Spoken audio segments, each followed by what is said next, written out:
नमस्कार मित्रों, स्वागत है आप सभी का आपके अपने यूट्यूब चैनल द रियल गुरु में। आज हम लोग एक बार फिर से हैं खजुराहो में और यहाँ पर 8 मंदिरों का एक समूह है। छोटे बड़े 8 मंदिर हैं इस पे। तो इनमें से जो सबसे बड़ा मंदिर है जिसे लक्ष्मण मंदिर के नाम से भी जाना जाता है, इस मंदिर पे हम लोग आज चलते हैं और यहाँ के बारे में सारी जानकारियाँ देते हैं आपको। ये यहाँ का सबसे बड़ा मंदिर है और काफ़ी ऊंचाई में भी बना है, चबूतरे में। और ये पंचायतन शैली में बना हुआ मंदिर है, जिसमें मुख्य भाग में एक बड़ा सा मंदिर है और चारों कोने में छोटे छोटे मंदिर प्रदर्शित किए गए हैं इसमें। और इसमें लगभग 600 से भी अधिक मूर्तियां हैं, छोटी बड़ी जो लगी हुई हैं। और यही एक ऐसा मंदिर है जिसमें कि छोटे छोटे हाथियों का भी बहुत ज़्यादा उपयोग किया गया है। मतलब हाथियों की मूर्तियाँ बहुत ज़्यादा हैं इस वाले में। अब यहाँ सीढ़ियों से हम लोग ऊपर चढ़ते हैं और अंदर चल के आपको हम दिखाते हैं। यह मंदिर काफ़ी स्पेसफुल है और काफ़ी जगह भी है यहाँ पर, इतना चौड़ा रास्ता हो गया है अंदर जाने का। तो हम लोग अंदर चलते हैं और जैसे ही मुख्य मंदिर पर पहुँचते हैं उससे पहले भी दोनों तरफ छोटे छोटे 2 मंदिर दिखाए गए हैं इस पे। इनमें भी बहुत अच्छी चित्रकारी की गई है और बहुत सारी प्रतिमाएं बाहर से ही लगी हुई हैं। कुछ सौंदर्य प्रदर्शन भी करती हैं, इस तरह की मूर्तियाँ लगी हुई हैं। और ऐसा माना जाता है कि ये ऐसी मूर्तियाँ हैं कि जो अप्सराओं को भी पीछे छोड़ देती हैं, इतना अच्छा सौंदर्य है इनका, इन मूर्तियों में। अब आपको बता दें कि ये जो मंदिर बने हुए हैं, ये लगभग 84 मंदिर हुआ करते थे कभी एक टाइम पे, और अब के समय में ये लगभग 22 से 23 मंदिर ही बचे हुए हैं। और इनका निर्माण कार्य 900 ईस्वी से प्रारंभ माना जाता है और लगभग 1100 से 1200 ईस्वी तक बनते रहे। मतलब 200 से 300 साल तक ये मंदिरों का निर्माण हुआ है। तो उनमें सबसे पहले इसी मंदिर का निर्माण हुआ था। और इस मंदिर का जब निर्माण हुआ था तो उनका नाम था, जिन्होंने करवाया था इसको, उनका नाम था लक्ष्मण वर्मन। इसलिए इस मंदिर को लक्ष्मण मंदिर के नाम से जाना जाता है, उन्हीं के नाम पर इसका नाम पड़ा हुआ है। वैसे ये मंदिर विष्णु जी को समर्पित है। इस पे अंदर एक मूर्ति बनी हुई है गर्भगृह में, जो विष्णु जी की है। अब हम ऊपर चल रहे हैं और अंदर दर्शन कराते हैं। ये देखो, एक माता जी भी जा रही हैं अंदर दर्शन करने के लिए। इस मंदिर में जो पत्थर उपयुक्त है वो लाल बलुआ पत्थर है और उसे उसी में चित्रकारी की गई है। और ये भी कहा जाता है कि जब इस मंदिर का निर्माण हुआ था तो उस समय मथुरा से कारीगर बुलाए गए थे। लगभग 16,000 कारीगर थे, उन्होंने इस मंदिर का निर्माण कराया था। और उन लोगों को ये मंदिर बनाने में लगभग 7 वर्ष लगे थे। तो 7 वर्ष के पश्चात ये मंदिर बना है। और यहाँ पर इस मंदिर के बारे में डिटेल भी कुछ दे रखी है, जो कि संस्कृत भाषा में लिखी है। और ये इस तरह की पंक्तियाँ जो हैं वो 33 हैं इसमें। अब दोनों तरफ ये है। और इसके बाद हम लोग अंदर चल रहे हैं। अंदर का ये दरवाज़ा है और ये सामने आपको गर्भगृह दिख रहा है। बीच में भी एक चबूतरा बना हुआ है। अगर हम लोग साइड से चलते हैं तो देखो, सामने इस पे मूर्ति जो दिख रही है विष्णु जी की मूर्ति है। और ये पूरा अंदर का प्रांगण है गर्भगृह के अंदर। गर्भगृह के अंदर भी काफ़ी जगह है इसमें। और इसमें परिक्रमा का मार्ग भी पीछे से है कि यहाँ से हम एक परिक्रमा भी लगा सकते हैं इसके अंदर की। और इसके पीछे साइड पे कुछ मूर्तियाँ लगी हुई हैं बाहर से, उनका सौंदर्य हम आपको दिखाते हैं। तो इसके लिए हम अंदर चलते हैं।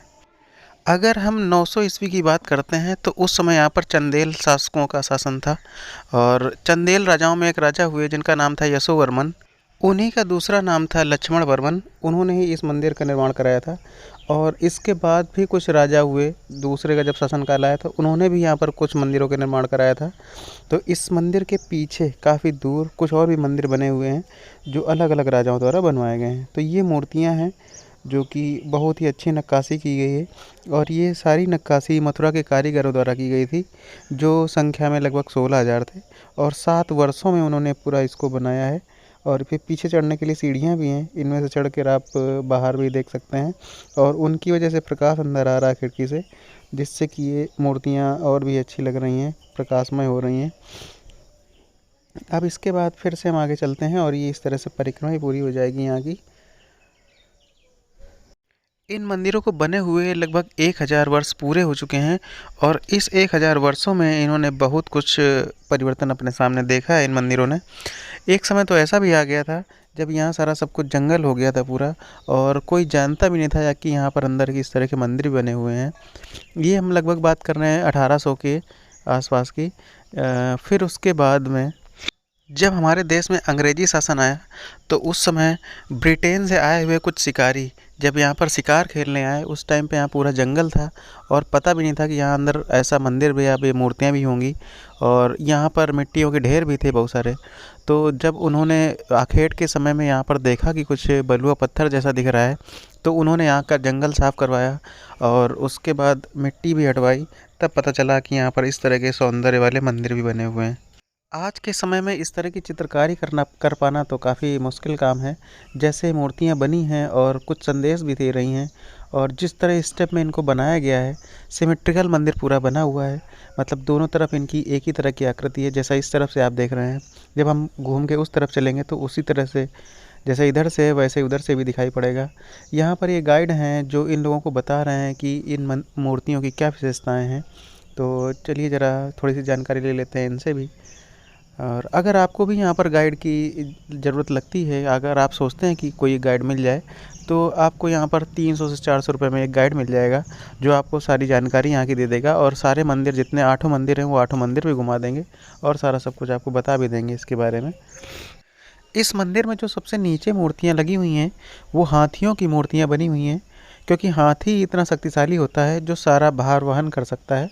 इसलिए ऐसा प्रदर्शित किया गया है इसमें कि सबसे नीचे हाथी हैं जो पूरे मंदिर का भार सहन कर रहे हैं और उसके ऊपर की कुछ कलाएं हैं जो हमें, ये देखिए हाथी हो गए सारे जितने बने हुए हैं और इसके ऊपर की जो मूर्तियां हैं वो 3 स्टेप में मूर्तियां बनाई गई हैं, 3 स्टेप में दिखाई गई हैं। जहाँ पर भी मूर्तियां आपको मिलेंगी इस तरह की, वो 3 स्टेप में होंगी और तीनों वो ये मूर्तियां बताती हैं कि संपूर्ण मानव जीवन को 3 स्तरों में विभाजित किया जा सकता है। यहाँ पर जो मूर्तियाँ बनी हुई हैं उनमें तो कुछ मूर्तियाँ स्त्रियों और पुरुषों की हैं और कुछ मूर्तियाँ नग्न अवस्था में भी हैं और इनके साथ में कुछ मूर्तियाँ जानवरों की भी साथ में बना दी गई हैं। और यहाँ पर जो ऊपर कुछ मूर्तियाँ बनी हैं जिनमें हाथी को भी दिखाया गया है, जैसे इस पे कुत्ते वगैरह दिखाए गए हैं और कहीं कहीं पर इस तरह से हाथी को भी दिखाया गया है। तो हाथी वहाँ पर ये प्रदर्शित करता है कि ये जब व्यक्ति की यौवन अवस्था आती है और उस समय वो किसी की भी नहीं सुनता है, तो उस समय को भी वो चीज़ें प्रदर्शित करती हैं। मतलब एक एक जो मूर्ति है वो बहुत कुछ बयां कर जाती है। मंदिर की बाहरी दीवारों पर बने हुए इस तरह की चित्रकारी में जो पहला स्तर है वो ये दिखा रहा है कि किस तरह से कामुकता होती है व्यक्ति में, और उसका जो दूसरी अवस्था है उसमें पारिवारिक दिखाया गया है कि क्योंकि उसके बाद उसका परिवार बढ़ जाता है। अब वही स्त्री पुरुष माता पिता का दर्जा ले चुके हैं और अपनी संतानों को अच्छा सिखाने की कोशिश कर रहे हैं। और जब इस समय पर व्यक्ति आता है तो उसकी उम्र लगभग 50 वर्ष 60 वर्ष के आसपास हो जाती है और जब इस अवस्था में व्यक्ति आता है तो उसके बाद वो समाधि की तरफ बढ़ने लगता है। अब इसके बाद जो इसका तीसरा स्तर आता है उसमें व्यक्ति मोक्ष की प्राप्ति के लिए प्रयासरत हो जाता है और अंत में भगवान को प्राप्त कर लेता है। इसलिए जब सबसे ऊपरी मूर्तियाँ बनाई गई हैं उसमें सबसे कम मूर्तियाँ हैं और भगवानों की मूर्तियाँ हैं कि जैसे जैसे करके वो अंतिम चरण पर पहुँचता है इस तरह से भगवान को प्राप्त कर लेता है। अब आगे चलते हैं और मंदिर तो यहाँ से पूरा संपूर्ण हो गया है।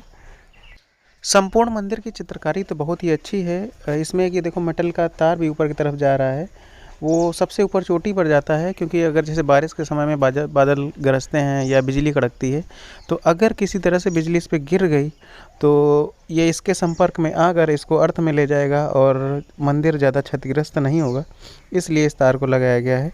धातु का बना हुआ तार है। अब यहाँ से संपूर्ण परिक्रमा भी पूरी हो गई है तो हम लोग अब बाहर की तरफ चलते हैं। ये वही द्वार है जिससे हम लोग अंदर आए थे। अब बाहर चलते हैं और उम्मीद करते हैं कि आज की जानकारी आप लोगों को पसंद आई होगी। अब ये इसका बाहर से व्यू है और इसमें देखने में बहुत ही सुंदर मंदिर लग रहा है।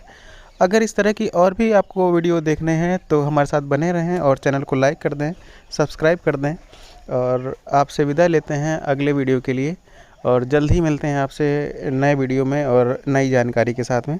तब तक के लिए नमस्कार।